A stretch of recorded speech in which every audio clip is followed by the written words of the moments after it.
आपने अक्सर मेरी वीडियो में या सबकी वीडियो में ही सुना होगा कि टीयर ट्रांसफ़र करने में कोई दिक्कत नहीं है, बहुत ही आसानी और इजी तरीके से हो जाता है।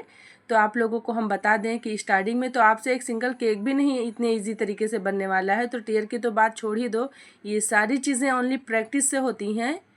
हाय फ्रेंड, कैसे हो आप लोग? उम्मीद करती हूँ आप सब लोग बहुत अच्छे होंगे। और यहाँ पर हम ले लिए हैं व्हिप क्रीम, और ये हमारा 200 ग्राम में व्हिप क्रीम है। और इसमें हम डाल दिए हैं रॉयल ब्लू कलर, क्योंकि हमें है ना जो थीम पे बनाना था उसके लिए ब्लू कलर ही लगने वाला था। आगे आप देखेंगे, या आप तो थंबनेल पे भी देख चुके होंगे।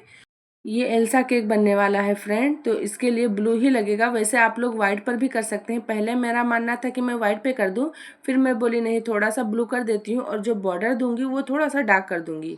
तो इस हिसाब से है ना मैं यहाँ पर कलर मिलाई हूँ। आप लोग देखे होंगे कि बहुत ज़्यादा कलर नहीं मिलाई हूँ। और मैं कलर के रिलेटेड भी बोल दूँ कि बहुत ज़्यादा क्रीम में ना कलर मिलाना ठीक नहीं होता है। और ये है ना सारा केक जो आप लोग देख रहे हैं, ये केक है ना मैं लाइव में कवर कर चुकी थी। तो इसके लिए हम ओनली इसका है ना पूरा फिनिशिंग ही दिखा रहे हैं। और इसके लिए भी लाइव में कवर करी हूँ, क्योंकि है ना ये जब टीयर वाला केक रहता है फ्रेंड, तो बहुत ज़्यादा लंबा हो जाता है वीडियो, जो कि आप लोग है ना देखने के टाइम पे बोर होते हैं। तो मैं सोची कि थोड़ा शॉर्टकट ढूंढ लेते हैं कि वो भी आप लोगों को दिखा दूँ, लेयरिंग भी और फिनिशिंग भी दिखा दूँ, लेकिन दोनों दो पार्ट में। तो लाइव वाला तो खैर से मैं ये नहीं बोल रही हूँ कि आप लोग जाकर देखें, क्योंकि इतना लंबा वीडियो कौन ही देखेगा। और मैं बहुत सारे केक में ना लेयरिंग बताती हूँ, इसके लिए देखने की ज़रूरत नहीं है वहाँ पर। आप ये केक देखें, नेक्स्ट केक जो मैं शेयर करूँगी ना वो लेयरिंग वाला ही रहेगा। और यहाँ पर है ना हम पाइपिंग बैग से लगाकर इसे फिनिशिंग दे रहे हैं। और आप लोगों को बता दें कि जब भी आप लोग फिनिशिंग दें तो बहुत ही अच्छे से प्रॉपर तरीके से दें, क्योंकि फिनिशिंग नहीं होता है ना तो केक का लुक अच्छा नहीं आता है। आप कितना भी अच्छा केक बना दो, केक तो टेस्टी रहेगा, क्योंकि आप तो सारे इंग्रेडिएंट बेस्ट वाले ही डाले हैं, लेकिन है ना लुक उतना अच्छा नहीं आता है। तो मेरा मानना है कि टेस्ट के ऊपर भी आप उतना ही ध्यान दें, लेकिन है ना फिनिशिंग पर भी ध्यान दें। और आप लोग देख रहे होंगे कि थोड़ा थोड़ा क्रीम है ना मैं जगह जगह पे रख रही हूँ, लगा रही हूँ, इसलिए क्योंकि वहाँ पर है ना थोड़ा गैप था, मतलब लेवल में नहीं था। अगर आप लोग ऐसा है आपके केक में, तो आप लोग है ना वहाँ पर क्रीम लगा दें। नहीं तो क्या रहता है, स्क्रैपर से करते जाओ तो वो जगह का लेवल लाते लाते ना बाकी जगह की ना क्रीम उड़ जाती है।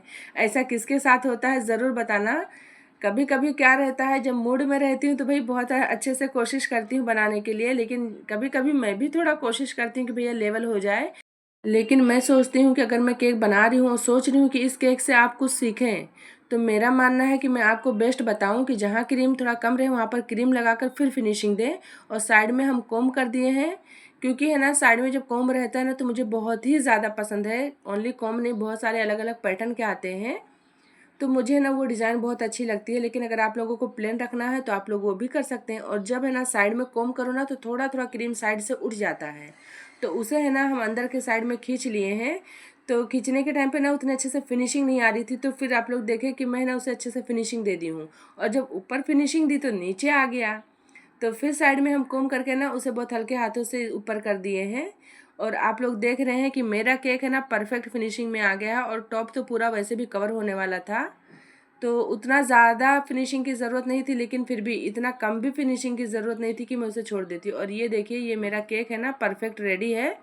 और अब इसके बाद है ना हम बड़ा वाला करेंगे, क्योंकि आप लोगों को तो पता ही है कि ये टीयर वाला केक बनने जा रहा है। थंबनेल पे तो आप लोग देख ही लिए हैं। तो ये है ना एक दिन पहले का बना हुआ है, जैसे कि रात में 8 बजे बना हुआ था, और दूसरे दिन है ना मैं इसे शाम में 6 बजे बना रही थी। तो बहुत ज़्यादा मतलब ये अच्छे से सेट हो गया था, तो मैं सोची थोड़ा सा क्रीम लगा के ना फिर क्रीम अप्लाई करूँ।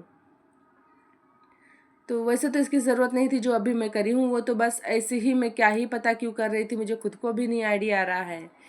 और साइड में ना पाइपिंग बैग लेकर है ना अब मैं इसकी फिनिशिंग कर रही हूँ। और आप लोग देख रहे हैं कि मैं ऐसा क्यों कर रही हूँ, क्योंकि वो कोना है ना दीवार में फंस रहा था।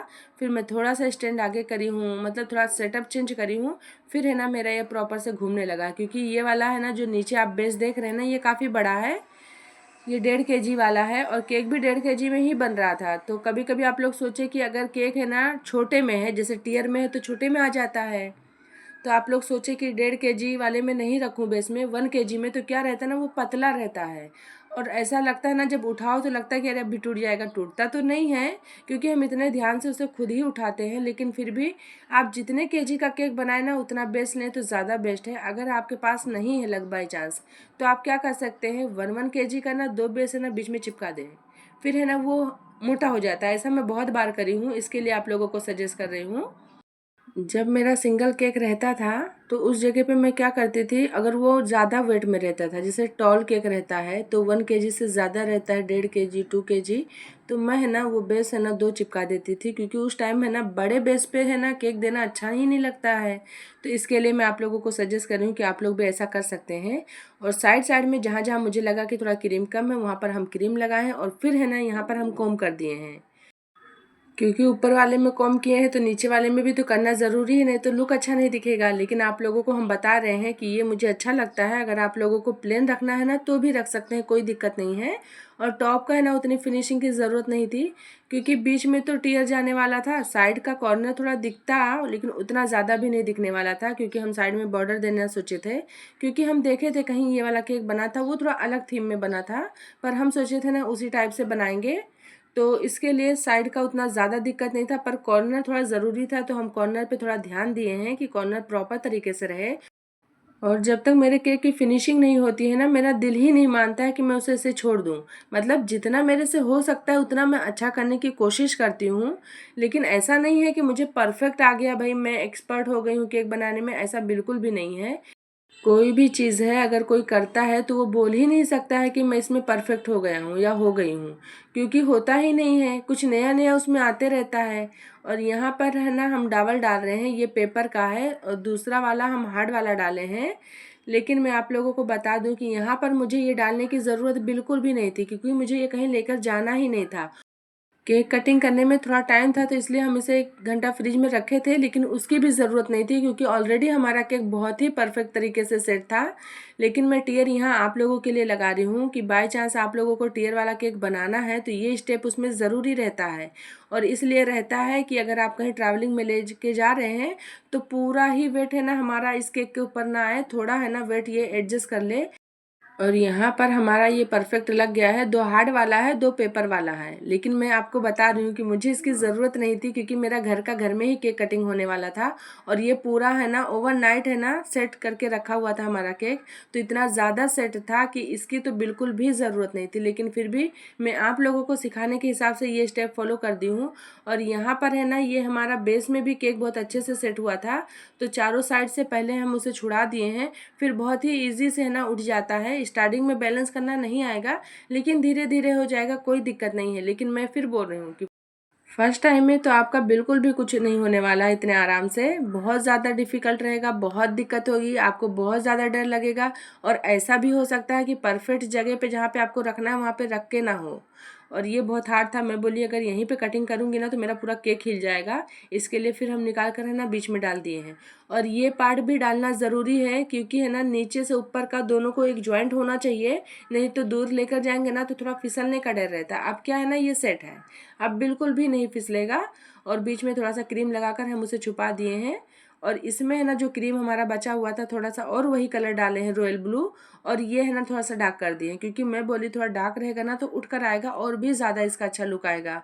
और यहाँ पर हम इसका स्पीड बढ़ा दिए हैं। और जो नोज़ल हम यूज़ किए हैं वो 10 कट स्टार नोज़ल है, ओपन वाला है। उसमें बहुत सारे रहते हैं, क्लोज रहता है, एक ओपन रहता है, तो ओपन वाला है ये। और ये बहुत ज़्यादा सुंदर आप लोगों को भी दिख रहा होगा, मुझे भी लग रहा था। और ये जो सारा थीम है ना ये एल्सा वाला, ये मैं कटिंग करके बहुत पहले जब मैं लाइव आती थी ना तो मैं रात में ना यही कटिंग करती थी, क्योंकि है ना उस टाइम मुझे वॉच टाइम की ज़रूरत रहती थी और मुझे ऐसे ही नॉर्मल बातें करते हुए अच्छा नहीं लगता था। तो मैं है ना उसमें यही पेपर कटिंग कर करके ना रख देती थी। तो आज ये काम आ गया, क्योंकि आज ये मेरा इजी हो गया काम, ये कटिंग करने से हम बच गए। और ये सारा थीम जो ये आप देख रहे हैं ना इसे है ना ग्लोसी प्रिंट कहा जाता है। और ये हमारे एरिया में 25 से 30 रुपए में प्रिंट करके हमें मिल जाता है। आपके एरिया में तो भाई बहुत सारे लोग बोलते हैं हमारे यहाँ 100 में होता है, 80 में होता है, 70 में होता है, 60 में होता है। तो एरिया वाइज अलग हो सकता है, लेकिन मेरे एरिया में 25 से 30 रुपए में मुझे इजीली ये आराम से मिल जाता है। मेरे इधर भी अगर कहीं दूसरी जगह जाती हूँ ना तो थोड़ा सा कॉस्ट ज़्यादा रहता है, जैसे 35 से 30। लेकिन जहाँ से मैं कराती हूँ ना वहाँ पे मुझे इतने में मिल जाता है। और साथ में ना मैं बटरफ्लाई भी लगा दी हूँ। और आप लोगों को मेरा ये केक कैसा लग रहा है ज़रूर बताना। अगर आप लोगों को मेरा ये केक पसंद आएगा तो प्लीज़ एवरीवन आप लोग लाइक शेयर एंड सब्सक्राइब ज़रूर कर देना। और फाइनल लुक भी इसका हम अच्छे से दिखाए हैं। अभी तो हम यहाँ पर केक बना रहे हैं। और ये 7 जो है ना ये भी मैं कटिंग करके ही रखी थी। ये मेरा हाथ से बनाया हुआ सेवन है। क्योंकि क्या रहता है कि केक की शॉप दूर है, कभी कभी इमरजेंसी में ऑर्डर आते हैं, तो ये सारी चीज़ें अवेलेबल ना होने की वजह से ना मुझे ये सारी चीज़ें करनी पड़ती हैं। और यहाँ पर हम लगा दिए हैप्पी बर्थडे का टैग, तो इसके ऊपर है ना एक पतला सा है ना प्लास्टिक लगा हुआ होता है जिसे हमें निकालना पड़ता है। और फ्रेंड, मेरी आवाज़ शायद तुम लोग को थोड़ी चेंज लग रही हो, तो उसका 2 रीज़न है। एक तो मैं सुबह सुबह वॉइस ओवर कर रही हूँ, और दूसरा मुझे सर्दी हो रही है, तो इसके लिए भी आवाज़ मुझे थोड़ा चेंज लग रहा है, शायद आप लोगों को ना भी लगे। और ये हम ले लिए स्प्रिंकल, साइड साइड में हम ये स्प्रिंकल कर दिए हैं। और ये मेरा केक फाइनल रेडी है। आप लोग ज़रूर बताना कि आप लोगों को कैसा लगा। तो अगर पसंद आएगा तो एक प्यारा सा छोटा सा नन्हा सा कमेंट ज़रूर कर देना। और अगर केक के रिलेटेड कोई भी डाउट, कोई भी क्वेश्चन है, तो प्लीज़ आप लोग मुझे है ना कमेंट बॉक्स में ज़रूर करें, या तो आप मुझे इंस्टा आईडी पर भी है ना कमेंट कर सकते हैं। और मिलते हैं किसी नेक्स्ट वीडियो के साथ। Bye bye everyone.